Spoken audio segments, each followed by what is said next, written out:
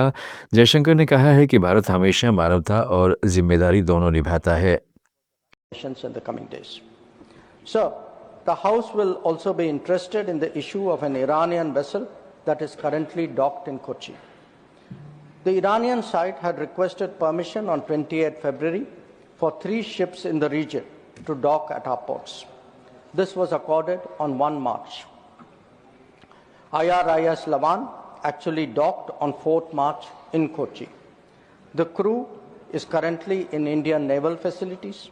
We believe that this was the right thing to do, and the Iranian foreign minister has expressed his country's thanks for this human gesture. Honorable Chairman, sir, in view of the implications of this conflict for our energy security, I also seek to address that particular concern. प्रधानमंत्री नरेंद्र मोदी ने दिल्ली में 33,500 करोड़ रुपए की कई परियोजनाओं का लोकार्पण किया, जिसमें मेट्रो नेटवर्क का विस्तार शामिल है। इस दौरान उन्होंने कहा है कि राजधानी का विकास पूरे देश की छवि से जुड़ा है। साथियों, दुनिया का कोई भी व्यक्ति जब भारत जैसे विशाल लोकतंत्र के बारे में सोचता है तो अक्सर उसके मन में दिल्ली की तस्वीर आती है। दिल्ली केवल भारत की राजधानी नहीं है, ये भारत की पहचान भी है, भारत की ऊर्जा का प्रतीक भी है। इसलिए दिल्ली का विकास केवल एक शहर का विकास नहीं होता, यह पूरे देश की छवि से जुड़ा होता है। दिल्ली जितनी आधुनिक होगी, दिल्ली जितनी सुविधाजनक होगी, दिल्ली की कनेक्टिविटी जितनी बेहतर होगी, भारत का आत्मविश्वास दुनिया के सामने उतनी ही मजबूती से दिखाई देगा। और इसलिए मुझे खुशी है कि आज हमारी दिल्ली सुविधाओं और इंफ्रास्ट्रक्चर के मामले में तेजी से आगे बढ़ रही है। एक समय था जब दिल्ली में खराब व्यवस्थाओं की ही चर्चा होती थी। शहर के एक हिस्से से दूसरे हिस्से मोदी ने शिक्षा प्रणाली को वास्तविक विश्व अर्थव्यवस्था से जोड़ने की प्रक्रिया को और तेज करने पर जोर दिया है। उन्होंने कहा है कि एआई, ऑटोमेशन, डिजिटल इकोनॉमी और डिज़ाइन ड्रिवन मैन्युफैक्चरिंग जैसे क्षेत्रों पर फोकस बढ़ाना जरूरी है। पीएम मोदी ने चेतावनी दी कि पुरानी शिक्षा प्रणाली से युवाओं को भविष्य की चुनौतियों का सामना करने में कठिनाइयां हो सकती हैं, इसलिए इसे आधुनिक और कौशल आधारित बनाना होगा। हमें हमारे एजुकेशन सिस्टम को रियल वर्ल्ड इकोनॉमी से जोड़ने की प्रक्रिया को और तेज करनी होगी। एआई और ऑटोमेशन, डिजिटल इकोनॉमी और डिजाइन ड्रिवन मैन्युफैक्चरिंग ऐसे विषयों पर हमें फोकस और बढ़ाना होगा। पश्चिम बंगाल में राष्ट्रपति द्रौपदी मुर्मू की अगवानी के प्रोटोकॉल विवाद पर टीएमसी सांसद कल्याण बनर्जी ने कहा कि अगर राष्ट्रपति किसी बात से दुखी थीं तो सीएम को फोन कर बताया जाना चाहिए था। बनर्जी ने सवाल उठाया कि एक तरफ राष्ट्रपति ममता को अपनी बहन कहती है, दूसरी तरफ उसके खिलाफ बयान देती है। प्राइवेट विजिट था,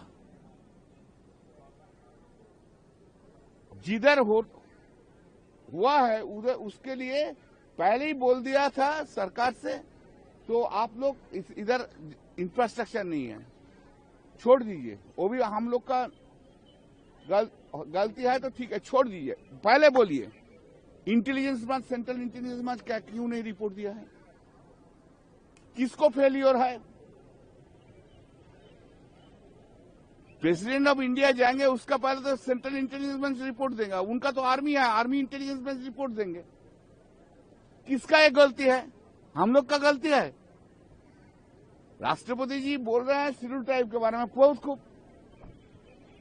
बोल नहीं सकता है, लेकिन हम लोग को एक भी क्वेश्चन है। भाई मणिपुर में जब शेड्यूल ट्राइब लोग को वुमेन को जब पैरेड किया था नेकेट करके, जब रेप किया था, तब आप एक बात क्यों नहीं बोला आज तक? आप आज तक क्यों नहीं बोला? जो बस्तर में जब शेड्यूल ट्राइब को उधर को जब पिटाई हुआ था, रेप हुआ था, आप क्यों नहीं बोला? जब उत्तर प्रदेश में हो रहा है शेड्यूल ट्राइब महिला को ऊपर अत्याचार हो रहा है, तब आप क्यों नहीं बोल रहे हैं? पॉलिटिक्स, हम तो एक रिक्वेस्ट करेंगे प्रेसिडेंट ऑफ इंडिया को, आप देख लीजिए आपको पोस्ट को कोई मिसयूटिलाइज कर रहा है कि नहीं कर रहा है, आप देख लीजिए। राष्ट्रपति का सम्मान हम लोग करते हैं और राष्ट्रपति को भी सम्मान हर आदमी जितना। आप सुन रहे थे let's mind more than radio. Follow कीजिए हमें हमारे सोशल मीडिया प्लेटफॉर्म्स पर। It's time for news. It's time for more than radio. Presenting the first radio news app, Let's Mic. Let's Mic, a news-based app on your phone where you get to watch and listen news, talk shows, interviews, radio show podcasts. On Let's Mic, you get all relevant information of TV, print, radio, podcast, and digital. Let's Mic talks about every segment of life.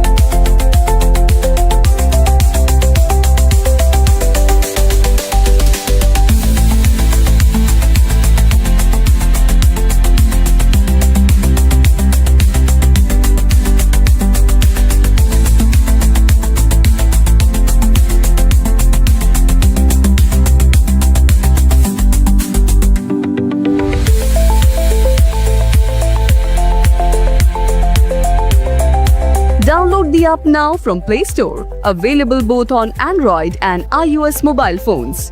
Follow us on YouTube, Instagram, Twitter, LinkedIn, Facebook, Telegram, WhatsApp, Snapchat. Let's talk, let's connect, and let's mic.